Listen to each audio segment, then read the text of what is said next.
जज्बा है, आप में जज्बा है, आप आए, निःशुल्क रूप से हमसे संपर्क करें और बिल्कुल आपको अब जल्दी ही एक नया लिंक यहाँ पर मिल जाएगा, समाचार क्यारी का भी है, आप उसको लाइव देख सकते हैं, सुन सकते हैं। हमारे प्रोग्राम रेगुलर रूप से हो रहे हैं, आप उनसे जुड़ सकते हैं। आपके आसपास कोई ऐसा व्यक्ति है जो देश शिखा जी जब तक मेरे साथ नहीं होगी मुझ में भी हौसला नहीं आएगा। मंच की जब शुरुआत की तो उसके साथ साथ हमने एक सपना, एक गीत बुना था।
दिशा हम उसको प्रमोट करेंगे और मैं सर यहाँ बैठे हैं, वैसे तो सर ने इजाजत दी है लेकिन मैं फिर भी ये कहूंगी कि महिलाओं को सर बहुत कम मौके मिलते हैं, बच्चियों को सामने भी आपसे इसलिए हाँ करवा दूं, कभी बाद में आप ना कर दो कि मुझे ये हक है कि मैं ऐसे बच्चों को जो देश के लिए, समाज के लिए पहचान अगर बनना चाहते हैं तो आप अपने समाचार क्यारी के तरफ से भी उनको कहें कि आप उन सभी का स्वागत है हमारे इस समूह में।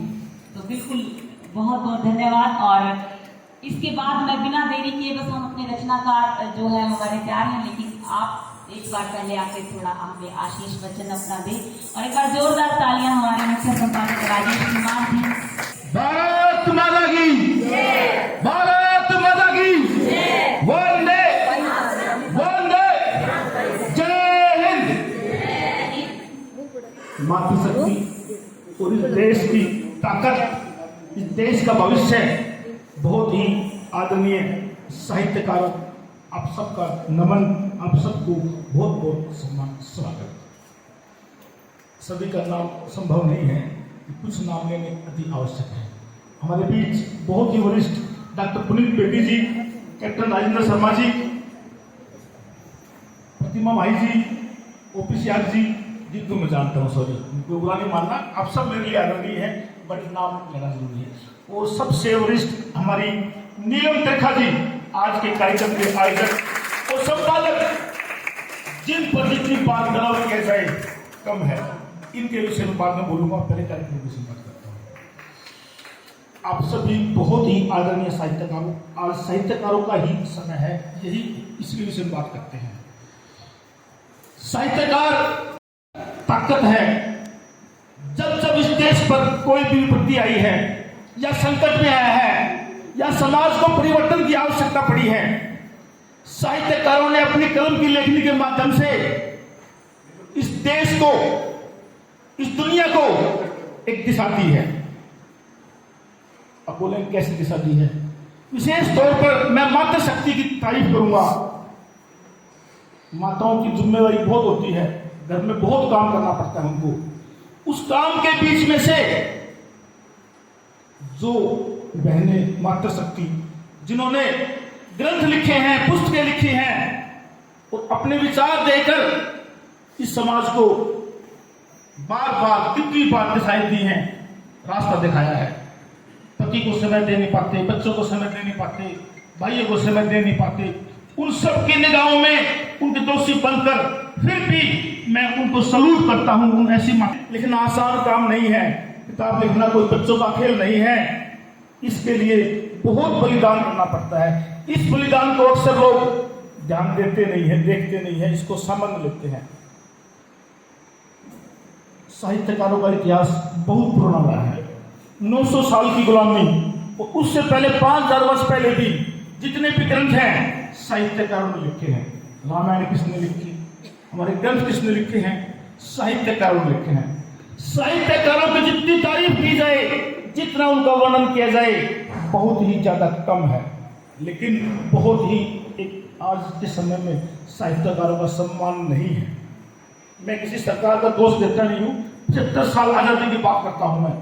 आज़ादी के 75 साल में साहित्यकारों पर कोई विशेष ध्यान नहीं दिया गया, उनका सम्मान नहीं हो पाता। उन बहनों को, उन पुरुषों को जो समाज को दिखा देते हैं, उनके विषय में सरकारें सोचती नहीं है। और जो सरकारों ने सरकारी डिपार्टमेंट बनाए हैं, साहित्य अकादमी, ग्रंथ अकादमी, शायद आपको भी अपनी ताकत का पता नहीं होगा, हो सकता पता भी हो। अधिकतर को यह नहीं पता कि साहित्यकार क्या है, उस साहित्य की ताकत क्या है। साहित्य की वो ताकत है जो तोप में नहीं है, जो बुलेट में नहीं है, बंदूक में नहीं है। कितनी क्रांति आई है, आप लोगों ने देश को आजाद कराने में भी बहुत बड़ा योगदान दिया है। उस समय पर जब सरकारें निरंकुश होती हैं, तब कोई लोग निरंकुश होकर काम, आपने अपनी घर में बैठकर, चार दीवारी में बैठकर अपनी कलम से उस समाज को जगाने का वो प्रयास किया है। आपका सराहनीय योगदान सदैव सदैव याद रह जाएगा। वोट बोल सकते हैं, समय का अभाव है, बाकी आप सबका बहुत बहुत अभिनंदन, स्वागत आप सब के लिए आदरणीय है। टीम समाचार के लिए सदैव साहित्यकारों के लिए समर्पित है। आपका हर मंच पर सम्मान होगा, उन साहित्यकारों को सदैव याद रखेंगे। ये उतना नहीं है और पत्रकारिता संदिग्ध है, डाउटफुल है। इस क्षेत्र में इस समय में संजय जी को पिछले 7 साल से 365 दिन में 200 बार, अब समझो एक साल में 365 दिन होते हैं, तो 365 दिन में 200 बार सम्मान मिलता है 7 साल से। ऐसे हीरे, ऐसे डायमंड समाचार कार्य के अंदर है, इनसे ही इन्होंने पत्रकारिता में हमारा नाम रोशन किया है, पूरे पत्रकार जगत का नाम रोशन किया है। अब मेरी मजबूरी है, मैं प्रोफेशनल नहीं, मैं इमोशनल हूँ। ये सामने आया तो बोल दिया इसके विषय में। अब आप बात समझ। टीम समाचार के लिए एक बार नीलम जी के सम्मान के लिए सारे टीम समाचार के लिए जो व्यक्ति हैं सामने वो सारे तो ऐसे जियो कि मिसाल बन जाए। आज नमन है तमाम उस मातृशक्ति को जिन्होंने अपना समय इस छोटे से कार्यक्रम में अपनी उपस्थिति से दिया है। निश्चित तौर से यह मील का पत्थर साबित होगा तमाम हमारी उन माओ बहनों के लिए जो साहित्य के क्षेत्र में आना चाहती हैं, कवियत्री बनना चाहती हैं और अपने शब्दों के माध्यम से इस देश और दुनिया की धार को बदलना चाहती हैं। इन्हीं शब्दों के साथ मैं समाचार के मीडिया समूह का धन्यवाद करता हूँ। मुझे भी अवसर दिया आप लोगों से रूबरू होने का। खास तौर से हम सबके प्रेरणा स्रोत आदरणीय राजेश जी जो सकारात्मक ऊर्जा से हमेशा लबरेज रहते हैं, नकारात्मकता से कोसों दूर रहते हैं। आप सभी का बहुत बहुत धन्यवाद। खासतौर से तमाम उन साहित्यकारों का जिन्होंने ये टाइटल चुना है। जोरदार तालियां मेरी जानकर रखने के लिए और उन सभी रचनाकारों के लिए आप सभी का बहुत बहुत धन्यवाद। Thank you. पुनीत बेदी जी है जो शिक्षाविद है, मैं उनसे आग्रह करूंगा वो मंच पर आ जाए और राष्ट्रीय ध्वज तिरंगा इसमें शामिल हो। कैप्टन राजेंद्र शर्मा जी भी हमारे बीच में हैं, मैं उनसे भी विनम्र आग्रह करूंगा कि वो भी आ जाए, समाचार के परिवार से जुड़े हैं। और देखिए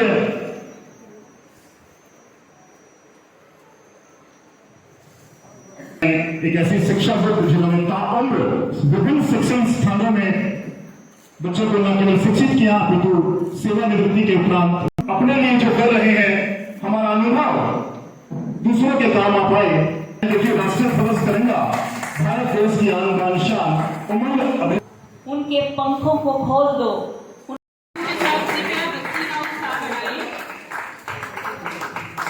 तालियों की गूंज रुकनी नहीं चाहिए।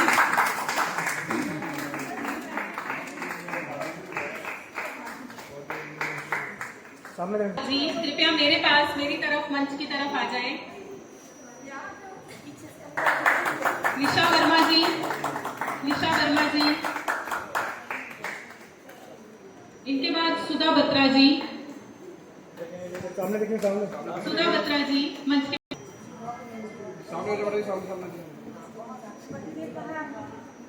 डॉक्टर ओपी सिहाग जी कृपया मंच के पास आ जाएं।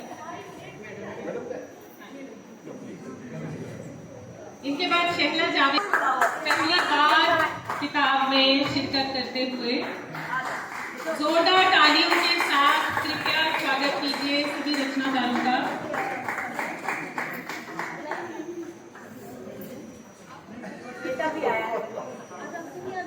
जोरदार तालियों के साथ इनके पति और इनके बेटे भी आज इस समारोह मंच पर तशरीफ लाएं। जोरदार तालियां डॉक्टर त्रिपत मेहता और फैमिली के लिए। शहला जावेद, ईशा नाच जी तैयार हैं।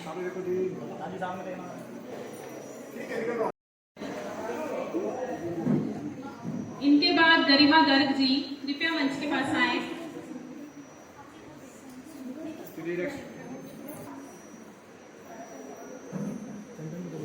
शीलू वालिया जी।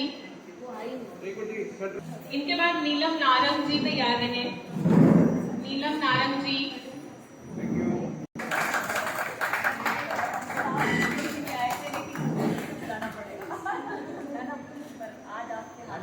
मुबारक आपके लिए बहुत जोर से तालियां। हमारी बहुत बड़ी खुशकिस्मती है, उमंग अभिव्यक्ति मंच के लिए बहुत बड़ी खुशकिस्मती। मिस्टर सुदीप रोहिला जी भी साथ आए हुए हैं। एक बार जोरदार तालियां उनके परिवार के लिए। एक औरत तभी कुछ कर पाती है जब उनके हस्बैंड उनको अनकंडीशनली सपोर्ट करते हैं। सामने सीता कुशवाहा जी, एक बार सामने देखना, सामने। सीता कुशवाहा जी, सुनीता एंजल जी का जोरदार तालियों से स्वागत कीजिए। बहुत बहुत मुबारक में बुलाकर उनके साथ इंटरव्यू किया और देशभक्ति से ओत रचना जो है उन्होंने सभी अपने आप। कृपया मंच के पास आ जाएं।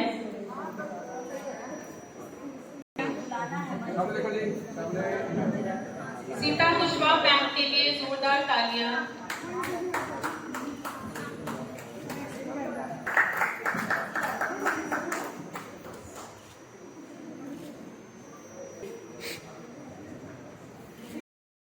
दर्शना सुभाष पाहवा जी कृपया मंच के पास आ जाएं। डॉक्टर राजबाला राज जी।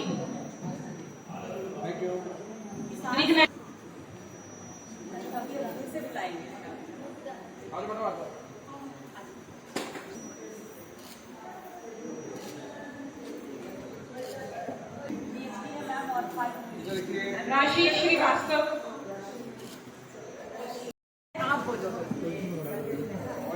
कंचन जैन जी कृपया।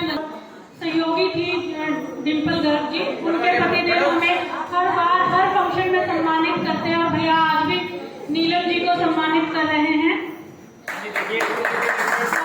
भैया हमें हमेशा प्रोत्साहित करते रहते हैं। डिम्पल जी थी तो वो भी हमें प्रोत्साहित करते रहते थे। उमंग अभिव्यक्ति मंच को हमेशा इनका साथ मिला है और आगे भी मिलता रहेगा। और हम सभी मिलकर परमात्मा से डिम्पल जी की आत्मा के लिए शांति भी मांगते हैं। वो जहाँ कहीं भी हो वो देख रही होंगी हमें। उनके पतिदेव अभी भी हमारा उसी तरह से सहयोग कर रही है जिस तरह से डिम्पल गर्ग जी हमारा सहयोग करती थी। भैया आपका बहुत बहुत धन्यवाद।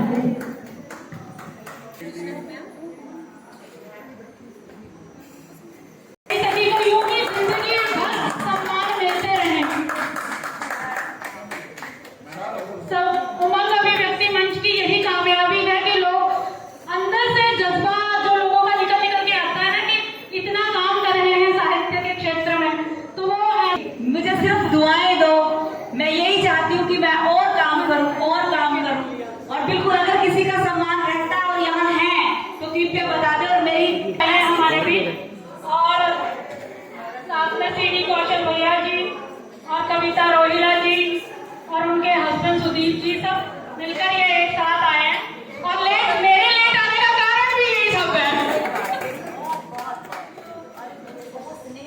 हाँ, बहुत ममता भैया।